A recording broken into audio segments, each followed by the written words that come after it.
All of his co-workers were gone. What could it mean? Stanley decided to go to the meeting room. Warmth spread through Stanley's arms.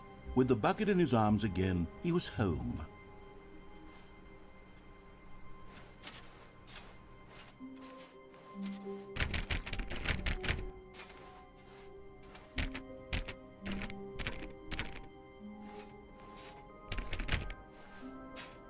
Stanley clutched the bucket tightly to his chest and entered the door on his left.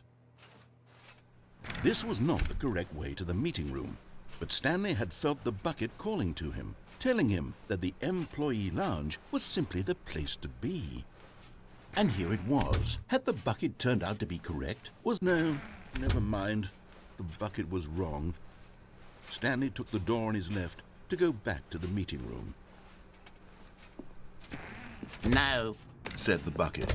don't go to the meeting room. Go somewhere else. The cargo lift, yes, good. Said the bucket. Now ride the lift all the way to the top. There's something up there I need you to do. Stanley did not question why or how this bucket was speaking to him. It should have alarmed him, of course, because buckets can't talk. But Stanley chose not to think about this obvious fact. He was firmly convinced that the bucket had spoken to him, and he unthinkingly did whatever the bucket asked.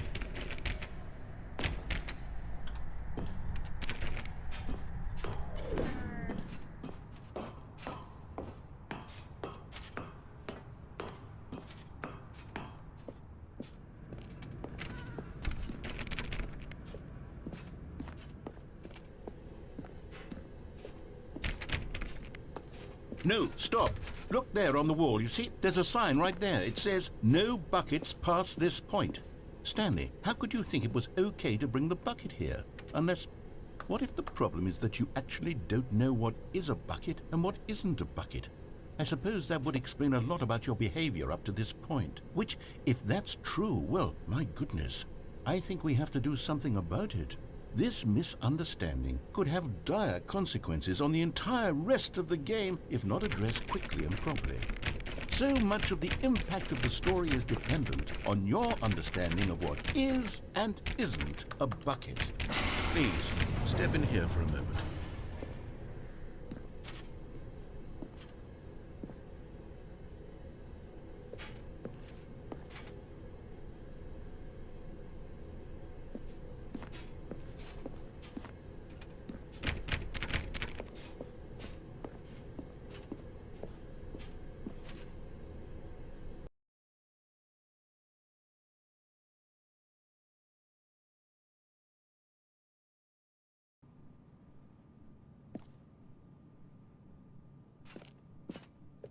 Now then, I'm going to run you through some test scenarios and you'll tell me whether or not the thing I'm showing you is a bucket.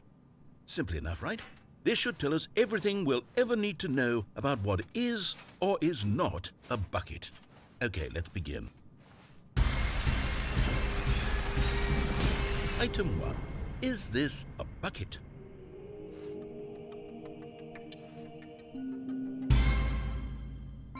Correct.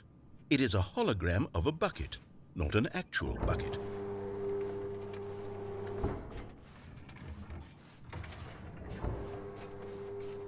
Item 2. Is this a bucket? Incorrect. It is a 3D printed recreation of a bucket, not an actual bucket.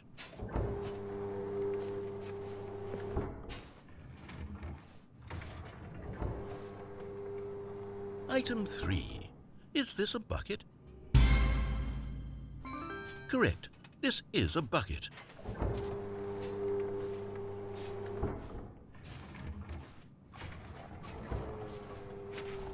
Item 4. Is this a bucket?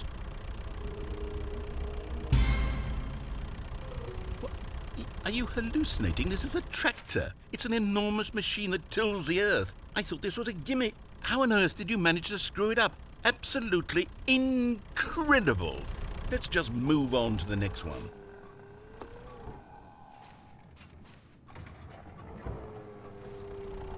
Is this a bucket? Correct. This is a bucket.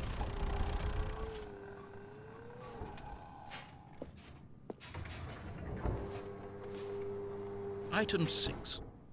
Is this a bucket? Trick question. Both. Gotcha.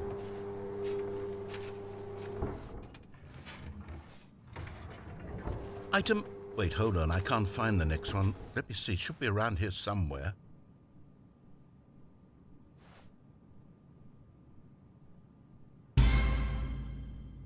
Okay, you and I both know there isn't anything here. And I don't appreciate the implication that nothing is a bucket when we both clearly know that a bucket is something, and therefore nothing could possibly be something. Unless, in your twisted mind, have you somehow convinced yourself that a bucket is nothing? Answer me straight, Stanley. Do you believe that nothing is a bucket? You know what? I'm too confused to even sort it out. I've lost all sense of perspective. What is a bucket? What isn't a bucket? Mere moments ago I could answer these questions with confidence, and yet now I'm somewhat adrift. Do any of us know what a bucket is? Am I a bucket? Stanley, I can't keep doing this. I'm losing myself, and myself was all I ever had to begin with. I'm afraid the bucket is threatening to tear our relationship apart. I can't have that. I'm sorry. But I'm going to erase all buckets from the game entirely. Okay, here we go.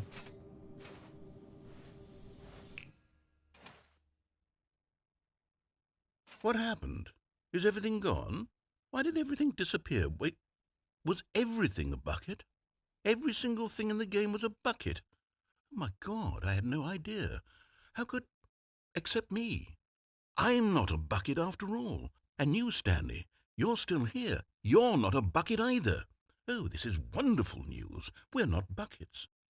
Yes, I actually feel much more at ease right now. It's delightful to get some clarity on that issue, but it doesn't change the fact that we haven't got a game.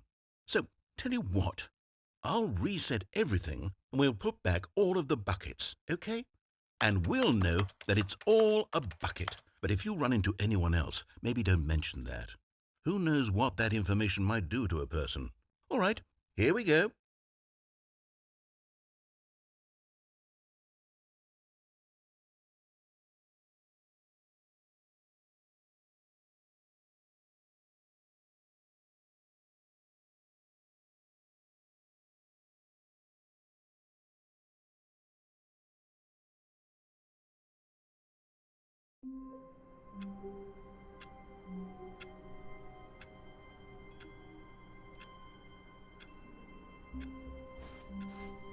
Just a step through this door, Stanley thought to himself. That's all I need.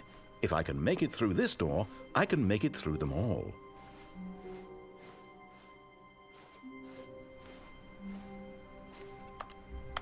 Stanley picked up the bucket and smiled. He'd never be alone again, not truly alone, not with the bucket around. Stanley clung the bucket to his cheek. Could his co-workers really all be gone? Stanley pressed the bucket upon every little thing in the office. Nothing responded to the bucket's touch, but it did little to discourage Stanley's belief in the magic of the bucket.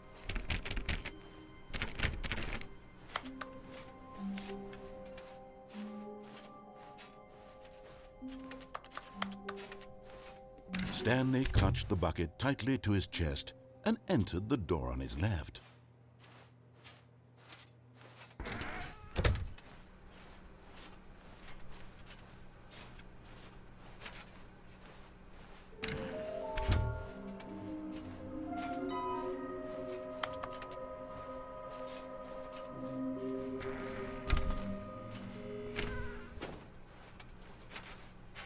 Coming to a staircase, Stanley and the bucket walked upstairs to the boss's office.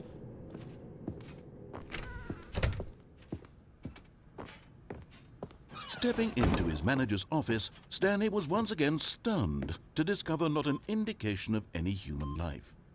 Crushed by the weight of this revelation, but Stanley guessed the correct code by sheer luck.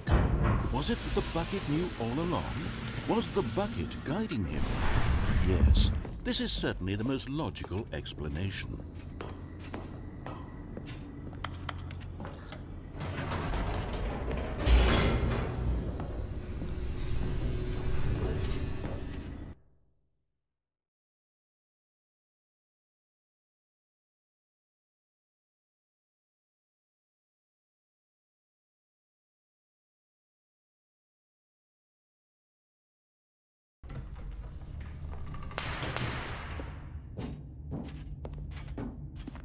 Stanley and the bucket walked straight ahead through the large door that read, Mind Control Facility. Although this passageway had the word escape written on it, the truth was that at the end of this hall, Stanley and the bucket would both meet a violent death.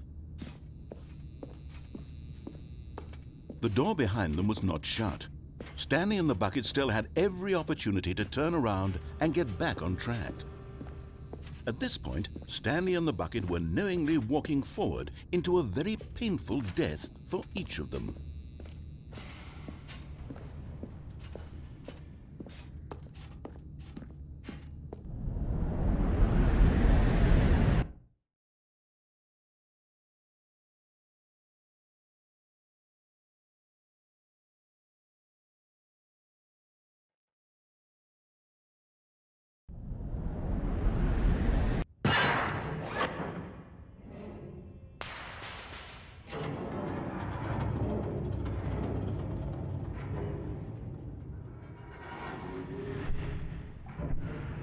As the machine whirred into motion and Stanley and the bucket inched closer to their demise, Stanley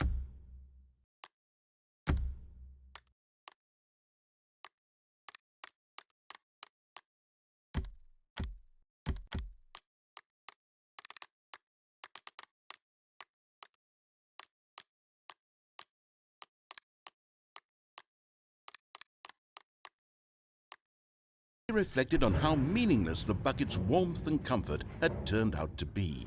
To be sure, it puts the mind and the soul at ease to embrace the bucket, but what use is a sense of ease when you're about to be crushed to death?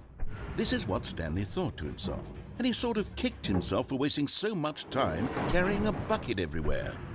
Farewell, Stanley.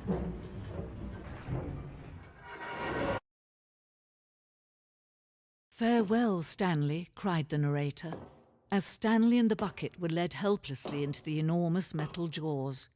In a single visceral instant, the bucket's life came to an end as it was crushed violently to death.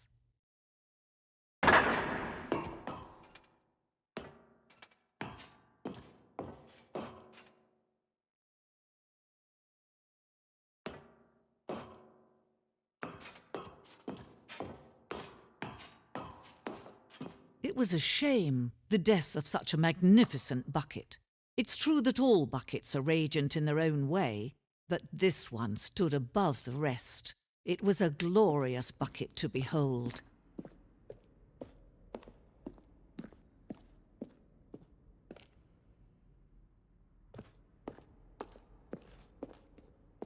Can you see how arrogant it was for Stanley to take a bucket like this and to claim it for his own? Can you see the hubris that blinded him? Can you see that the bucket is far more noble than Stanley will ever be in his short life?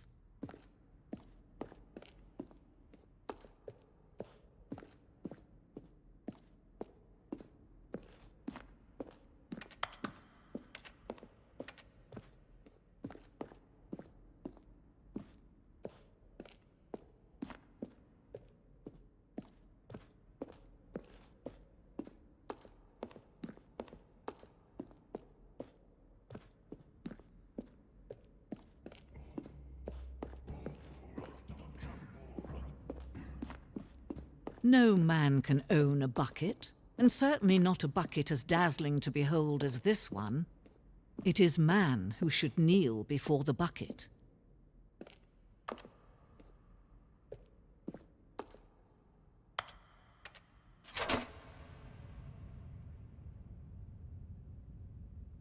But there is something we can do together, you and I, that will right this terrible wrong.